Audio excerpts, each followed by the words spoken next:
Chapter 18, Conclusion, Perfection of Renunciation. Arjuna said, "O mighty armed one, I wish to understand the purpose of renunciation, tyaga, and of the renounced order of life, sannyas, O killer of the Keshavina, master of the senses." The Supreme Personality of Godhead said, "The giving up of activities that are based on material desire is what great learned men call the renounced order of life, sannyas. And giving up the results of all activities is what the wise call renunciation, tyaga." Some learned men declare that all kinds of fruitive activities should be given up as faulty, yet other sages maintain that acts of sacrifice, charity, and penance should never be abandoned. O best of the Bharatas, now hear my judgment about renunciation. O tiger among men, renunciation is declared in the scriptures to be of three kinds. Acts of sacrifice, charity, and penance are not to be given up. They must be performed. Indeed, sacrifice, charity, and penance purify even the great souls. All these activities should be performed without attachment or any expectation of result. They should be performed as a matter of duty, O son of Pritha. That is my final opinion. Prescribed duties should never be renounced. If one gives up his prescribed duties because of illusion, such renunciation is said to be in the mode of ignorance.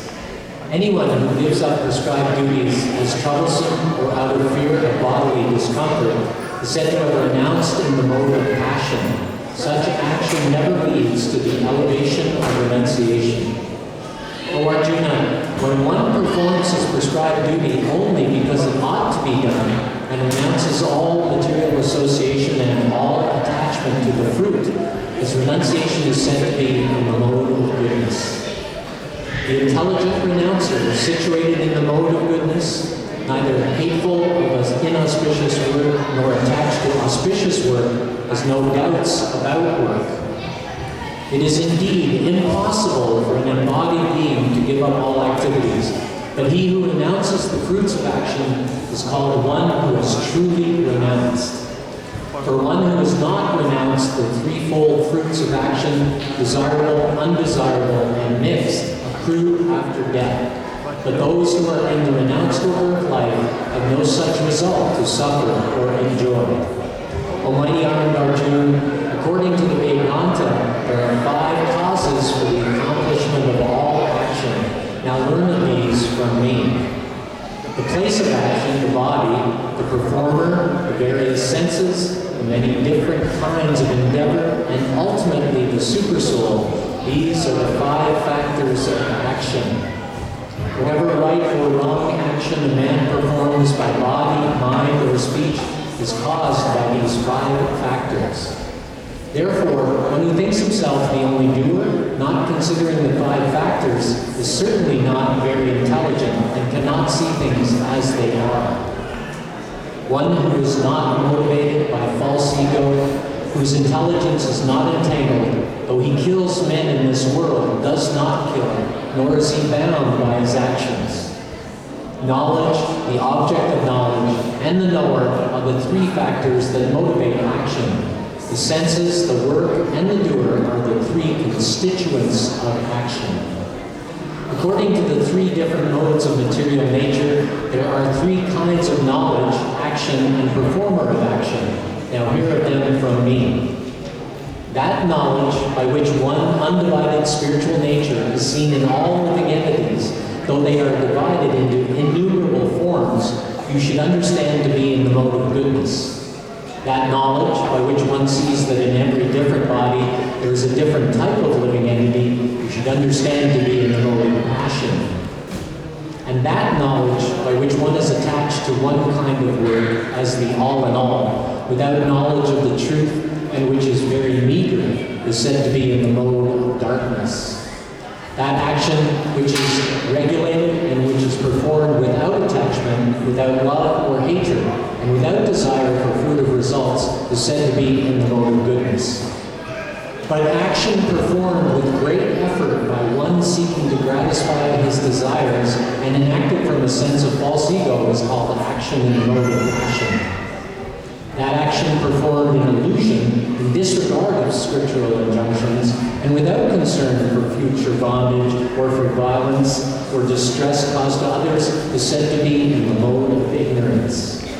One who performs his duty without association with the modes of material nature, without false ego, without great determination, with great determination and enthusiasm, and without wavering in success or failure, is said to be a worker in the mode of goodness. The worker who is attached to work and the fruits of work, desiring to enjoy those fruits, and who is greedy, always envious, impure, and moved by joy and sorrow, is said to be in the mode of passion. The worker who is always engaged in work against the injunctions of the Scripture, who is materialistic, obstinate, cheating, and expert in insulting others, and who is lazy, always morose, and procrastinating, is said to be a worker in the mode of ignorance. A winner of wealth, now please listen as I tell you in detail the different kinds of understanding and determination, according to the three modes of material nature. O son of Pritha, that understanding by which one knows what ought to be done and what ought not to be done, what is to be feared and what is not to be feared, what is binding and what is liberating, is in the mode of goodness. O son of Pritha, that understanding which cannot distinguish between religion and irreligion, between action that should be done and action that should not be done, is in the mode of passion. That understanding which considers irreligion to be religion and religion to be irreligion under the spell of illusion and darkness, and strives always in the wrong direction, or parta, is in the mode of ignorance. O son of Pritha, that determination which is unbreakable, which is sustained with steadfastness by yoga practice, and which thus controls the activities of the mind, life, and senses, is determination in the mode of goodness. But that determination by which one holds fast the fruit of results in religion, economic development, and sense gratification is of the nature of passion, O Arjuna. And that determination, which cannot go beyond dreaming, fearfulness, lamentation, moroseness, and illusion, such unintelligent determination, O son of Pritha, is in the mode of darkness. O best of the Bharatas, now please hear from me about the three kinds of happiness by which the conditioned soul enjoys, and by which he sometimes comes to the end of all distress. That which in the beginning may be just like poison, but at the end is just like nectar, and which awakens one to self-realization, is said to be happiness in the mode of goodness. That happiness which is derived from contact of the senses with their objects, and which appears like nectar at first, but poison at the end, is said to be of the nature of passion.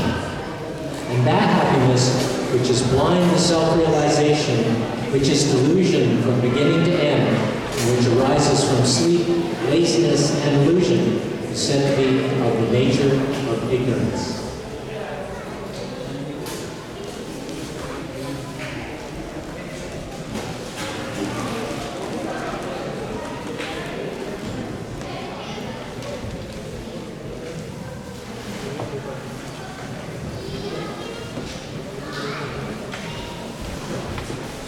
There is no being existing either here or among the demigods in the higher planetary systems which is free from these three modes born of material nature.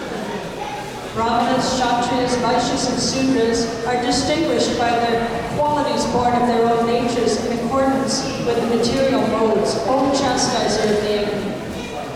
Peacefulness, self-control, austerity, purity, tolerance, honesty, knowledge, wisdom, and religiousness. These are the natural qualities by which the Brahmanas work. Heroism, power, determination, resourcefulness, courage in battle, generosity, and leadership are the natural qualities of work for the Kshatriyas. Farming, cow protection, and business are the natural work for the Vaishyas, and for the Sudras there is labor and service to others. By following these qualities of work, every man can become perfect. Now please hear from me how this can be done. By worship of the Lord, who is the source of all beings and who is the all-pervading, a man can attain perfection through performing his own work. It is better to engage in one's own occupation, even though one may perform it imperfectly, than to accept another's occupation and perform it perfectly. Duties prescribed according to one's nature are never affected by sinful reactions. Every endeavor is covered by some fault, just as fire is covered by smoke. Therefore, one should not give up the work born of his nature, O son of Kunti, even if such work is full of fault. One who is self-controlled and unattached, and who disregards all material enjoyments, can obtain, by practice of renunciation, the highest perfect stage of freedom from reaction. O son of Kunti, learn from me how one who has achieved this perfection can attain to the supreme perfectional stage, Brahman, the stage of highest knowledge by acting in the way I shall now summarize. Being purified by his intelligence and controlling the mind with determination, giving up the objects of sense gratification, being freed from attachment and hatred.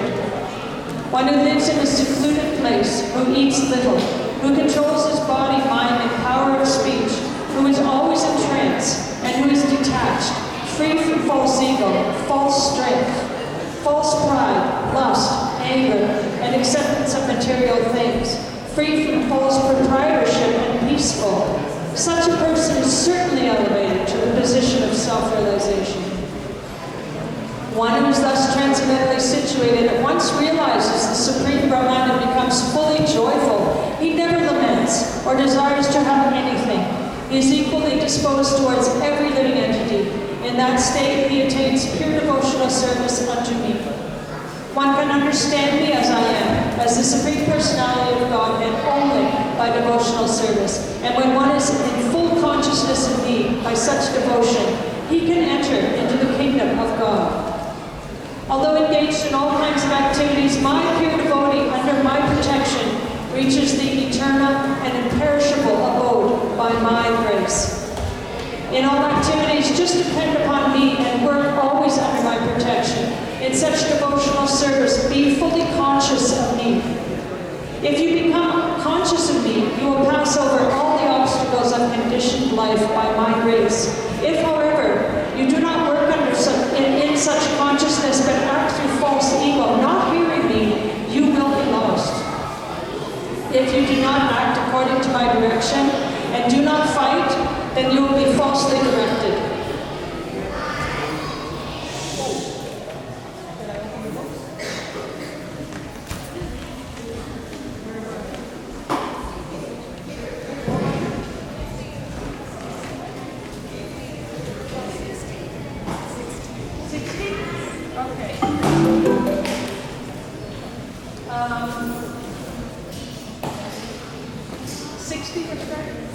Okay. Under illusion, you are now declining to act according to my direction, but compelled by the work born in your own nature, you will act all the same, O son of Kunti.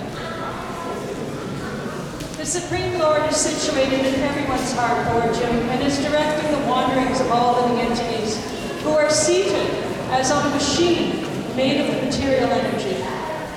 O Sky Bharat, surrender unto him utterly. By his grace you will attain transcendental peace and the supreme and eternal abode. Thus, I have explained to you knowledge still more confidential. Deliberate on this fully, and then do what you wish to do. Because you are my very dear friend, I am speaking to you my supreme instruction, the most confidential knowledge of all. Hear this from me, for it is for your benefit. Always think of me. Become my devotee, worship me, and offer your homage unto me. Thus you will come to me without fail. I promise you this, because you are my very dear friend. Abandon all varieties of religion and just surrender unto me. I shall deliver you from all sinful reactions. Do not fear. This confidential knowledge may never be explained to those who are not austere or devoted or engaged in devotional service, nor to one who is envious of me. For one who explains the supreme secret to the devotees, pure devotional service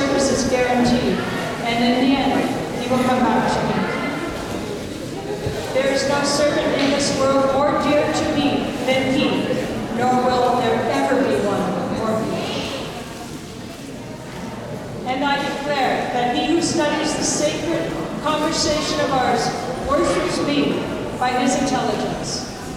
And one who listens with faith and without envy becomes free from sinful reactions and attains to the auspicious planets where the pious dwell. O son of Peter, O conqueror of wealth, have you heard this with an attentive mind? And are your ignorance and illusions now dispelled? Arjuna said, my dear Krishna, O infallible one, my illusion is now gone. I have regained my memory by your mercy. I am now firm and free from death, and am prepared to act according to your instructions. Sanjaya said, thus have I heard the conversation of two great souls, Krishna and Arjuna. And so wonderful is that message that my hair is standing on end. By the mercy of Vyasa, I have heard these most confidential talks directly from the master of all mysticism, Krishna, who is speaking personally to Arjuna. O King, as I repeatedly recall this wondrous and holy dialogue between Krishna and Arjuna, I take pleasure, being thrilled at every moment.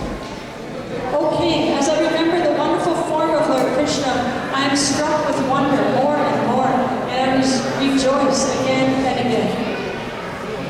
Wherever there is Krishna, the master of all mystics, and wherever there is Arjuna, the supreme archer, there will also certainly be opulence, victory, extraordinary power, and morality. That is my opinion.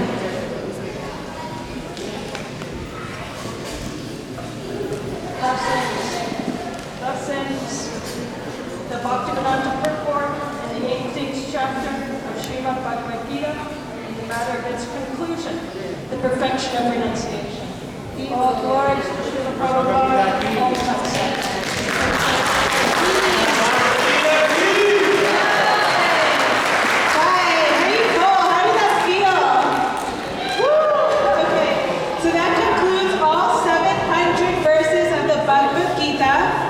And if you do not have a Bhagavad Gita, you can actually take one home or more than one. And we have some tables right at the entrance where you can take some Bhagavad Gitas home with a donation. We have a short video presentation and a few words from Shamoni Mataji, who's going to speak about the gift of giving the Bhagavad Gita to others and how you can participate and share this transcendental knowledge in various different ways. Shall we sing it? Hare Krishna.